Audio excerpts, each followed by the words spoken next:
Hey folks, let's start our new unit on electrostatics, part of a greater unit on electricity circuits, where we a little more advanced. There's some really good electricity and magnetism interactions, or charge and magnet interactions that we actually don't get to, but this is a huge other big branch of physics. Sometimes people call it E&M, electricity and magnetism. So we're going to start here with electrostatics. So the electro part, charges, and the statics part, stationary. So this is about what happens if, or what happens in and around stationary charges. Not in, but yeah, around or to stationary charges. Okay, all right, so here's the only, well, these are two of them there. So it's because it's this one, or it's this one, right? So here's the only charge in the universe. Well, it's either this one on the left or this one on the right. They're each of those may be the only one. And why do I have to do two of them? That's so annoying. Well, because charges, remember, can be positive, not remember, but, well, you know this. Charges can be positive or negative, all right? I want it to be blue. Negative. So that's why we have to say it's one of these or the other. So, well, the question that we start with is, well, how'd those charges get charged that way, right? Well, you need to know, of course, that charge comes from the existence. All charges come from things, well, the fundamental things in the universe that are charged, and those are protons and electrons.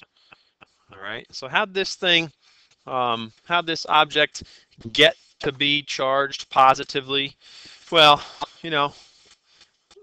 there's really only one way to do it, and that is to remove some electrons.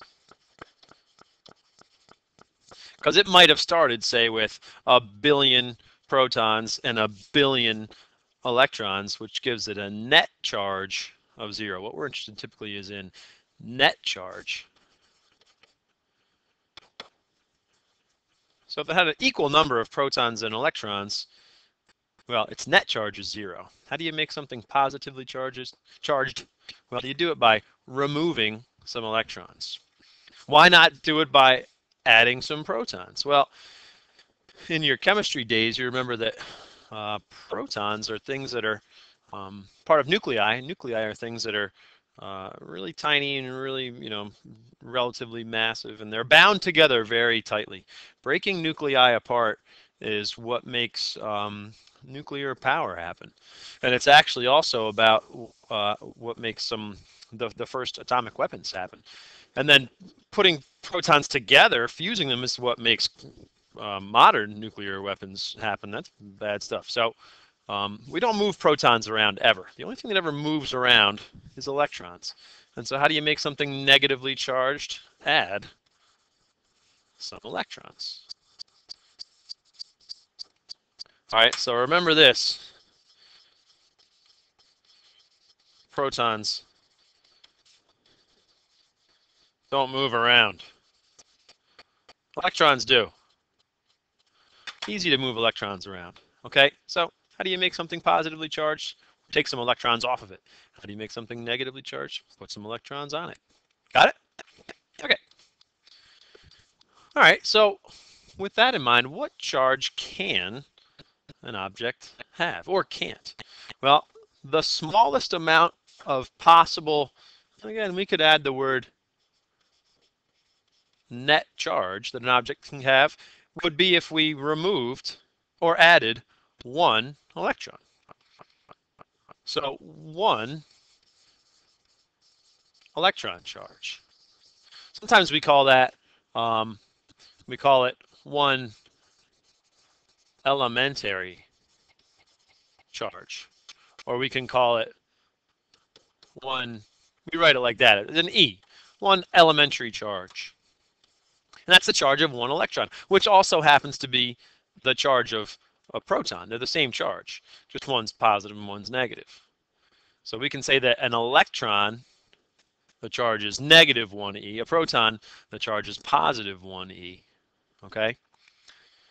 So sometimes we'll talk about that charge in terms of a number of elementary charges.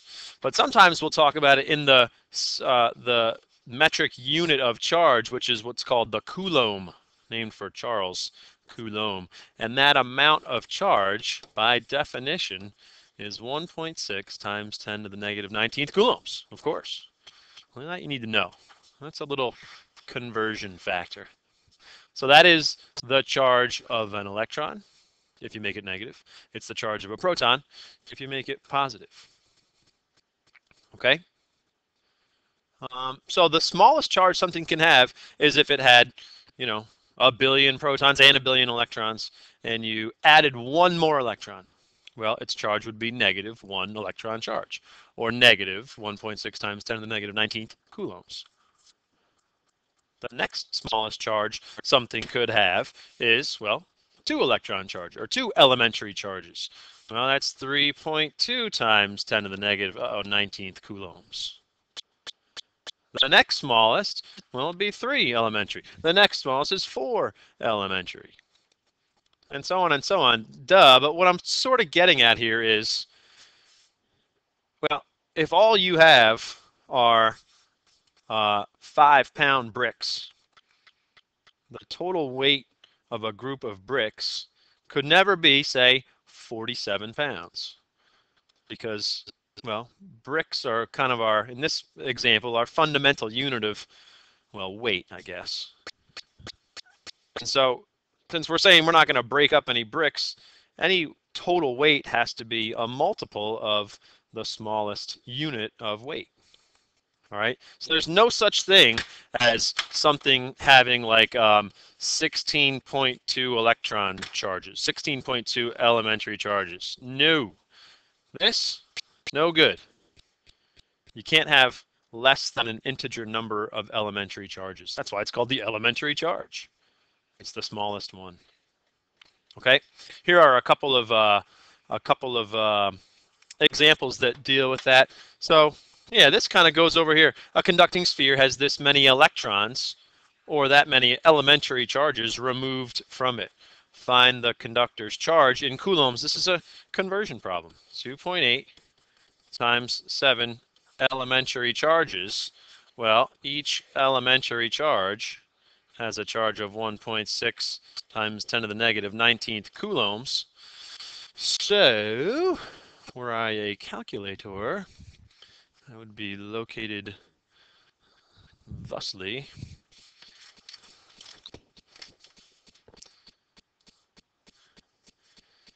Yeah, so we get 2.8 E 7 times 1.6 E negative 19. And this means that 4.48 times 10 to the negative 12th coulombs. Now dig here, removed from it. Okay, that means we know it's got a positive charge because it had electrons removed. Fair enough? Okay. This one over here, the next one down, is a different kind of problem, but the same sort of idea. A conducting sphere has a charge of this many coulombs. That makes it one of these problems. Charge is a number of coulombs. How did the sphere obtain this charge? Well, what I'm getting at is if we say that there's 3.2 times 10 to the negative 12th coulombs, the way you do that, let's figure out how many electron charges or elementary charges that is.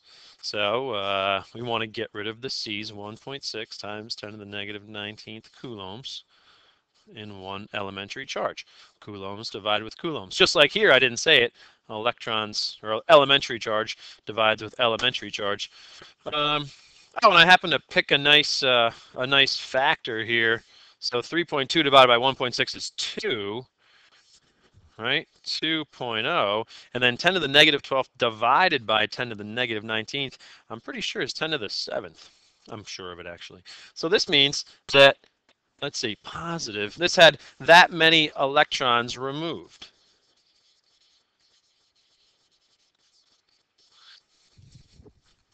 You follow me?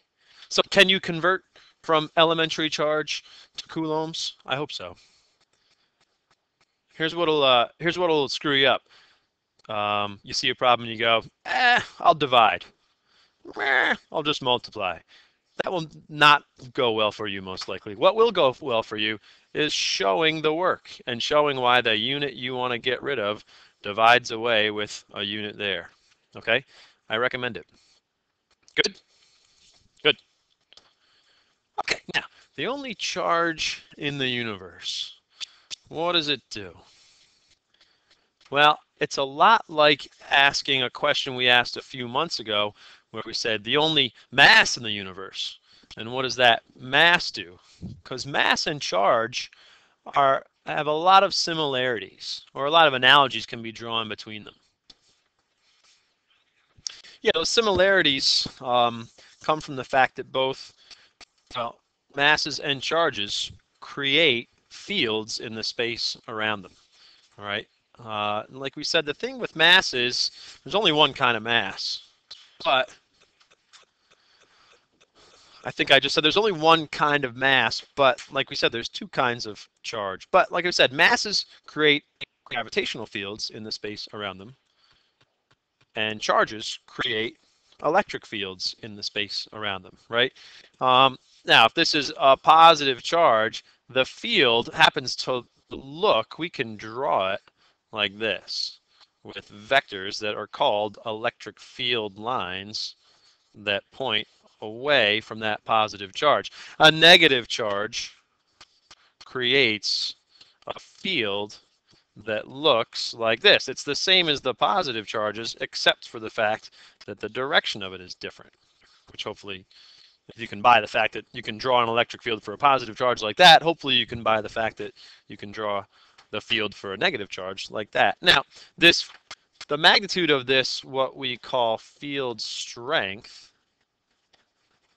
Now, the answer to this, what does it do? Well, it creates an electric field in the space around it. We'll spend a good little section of the unit on that, but we're just going to sort of introduce the idea right now. All right. And the field strength depends on two things. One, the strength of the charge, and two, the distance from the charge.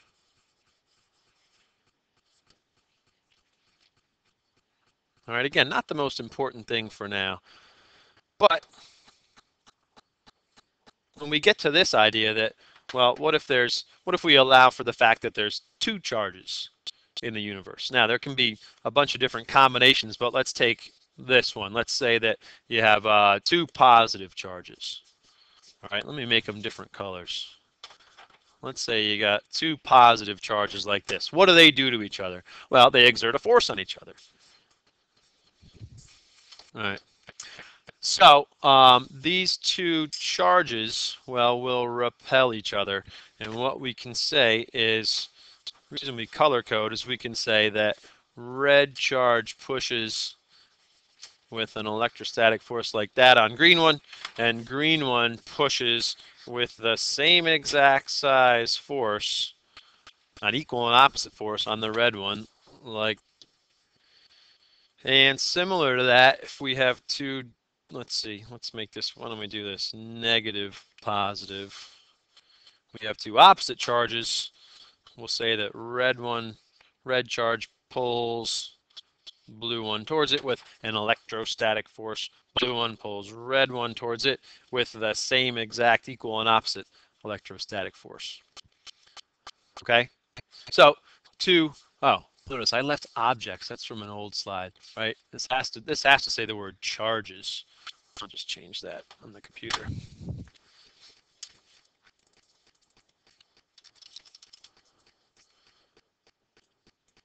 Yeah, all right. So the answer to this question is, what do they do to each other? Well, they exert electrostatic forces on each other. each other.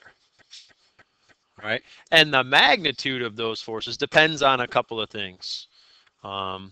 Just like with gravitational stuff, well, the gravitational force depended on, if you remember or not, how much mass each one of them had. Really the product of the two masses. Well, these are charges. We call this one arbitrarily charge Q. It is always Q, but we'll call this one Q1. And we can call this one Q2. And the force depends on the product of those two charges. And it goes like this. The bigger the product of the two charges, the bigger the electrostatic force they exert on each other. All right, the other thing it depends on is this, which we call, not radius, we call R, the separation between centers of mass. And that's an inverse, actually, if you remember, it's an inverse square relationship. So here, Fe is proportional to 1 over R squared, and here, Fe is proportional to, well, Q1 times Q2. Okay? All right, so how do we combine those two things? Those two things being what we've seen here and here. Well, let's take a flashback here from gravitational stuff. We said that gravitational force, remember? G, M1, M2 over R squared. Well, electrostatic force that can be described with what we call Coulomb's law. Coulomb's law is an equation that tells you how much force charges exert on each other. Goes like this. Fe, we need, well, Q1, Q2 over R squared, and then we need this K. So just like we had a G over here, K is this constant that makes the units work out right and makes the numbers work out right. All right. Well, let's see what we do. We saw this a few minutes ago, and that Q1 and Q2 are charges measured in coulombs. R is charge separation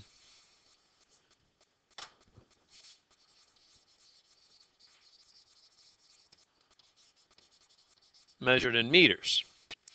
And then K, if you solve for it, well, K would be Fe times R squared over Q1 times Q2. So that means the units are Newton meter squared per Coulomb squared. Those are the units for K, Newton meter squared per Coulomb squared. I don't know if you remember, but big G over here, 6.67 times 10 to the negative 11 Newton meter squared per kilogram squared, right? Per kilogram squared. The only difference here is we have that. So that means that's why it's Newton meter squared per Coulomb squared. And K, the value of K is 9 times 10 to the 9th Newton meter squared per Coulomb squared. You don't have to memorize that. You do have to memorize Coulomb's law. Coulomb's law is that equation. Okay? We ought to be able to use it in a couple of ways. One is what we call a mental math sort of case. There'll be multiple choice questions on the AP exam where they don't allow you to use a calculator on that multiple choice part. But they'll give you a problem like this that they expect you can do the mental math. There's two charges. There's a separation. What force do they exert? All right, so Fe, K, Q, Q over R squared, right? So that's 9 times 10 to the 9th Q1. Now, micro, that's a mu. Another time we see mu. In this case, it's a metric prefix. That means millionth of a micro, 10 to the negative sixth, and 4 times 10 to the negative sixth coulombs divided by 4 centimeters. Now I'm going to write that like this. Centi means hundredth. Don't forget to square. So I would write this. I'm going to simplify the top. Fe. So check it out. 9 times 2 times 4. That's 9 times 8. 72. Times, let's see, 10 to the ninth times 10 to the negative sixth times 10 to the negative sixth. You know how that works? You add the exponents. So that's 10 to the negative, sorry, 10 to the ninth plus 10 to the negative sixth, 10 to the third plus, well, negative 6 again. So what we get is times 10 to the negative third. You get that? Positive 9, negative 6, that's negative 3. And then the bottom, if we square, 16, got to square them both, times 10 to the negative fourth. I dropped the units here, but that's okay. As long as we put them in once, like we did above, then we're okay. All right, so this is 72 over 16 is 4. And 10 to the third divided by 10 to the fourth. When you divide exponents, well, you subtract them. So we subtract a negative 4. That's 10 to the 1. Well, that's a number of newtons, 40 newtons. There's your answer. 4 times 10 to the first. Fair enough? I'm sure there are lots of you that are grumbling, but that's the expectation, that you can do that kind of mental math. Okay, now a calculator problem. No way you solve this one in your head. 2 protons in a nucleus are separated by that distance. What force do they exert on each other? Well, okay, Q over R squared. And Q1 and Q2 here, let's say Q1 and Q2 are both protons. We'll call that the elementary charge. So I could write this as Fe is Ke squared over R squared. Or, let's see, 9 times 10 to the ninth Newton meter squared per Coulomb squared. E, 1.6. Now this has to be, like we said, has to be in coulombs. You can't just leave it as 1 electron charge. And this is really 1 times 10 to the negative 15th meters. Don't forget to square. So let's see, 9 E9 times 1.6 E negative 19th squared divided by 1 E negative 15th squared equals, yeah, 230.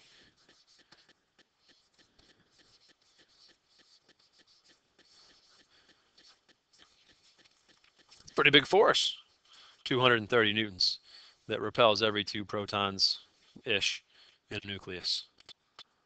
Okay? So that's the basics. That's the intro. All right. Be ready to calculate forces that charges exert on each other.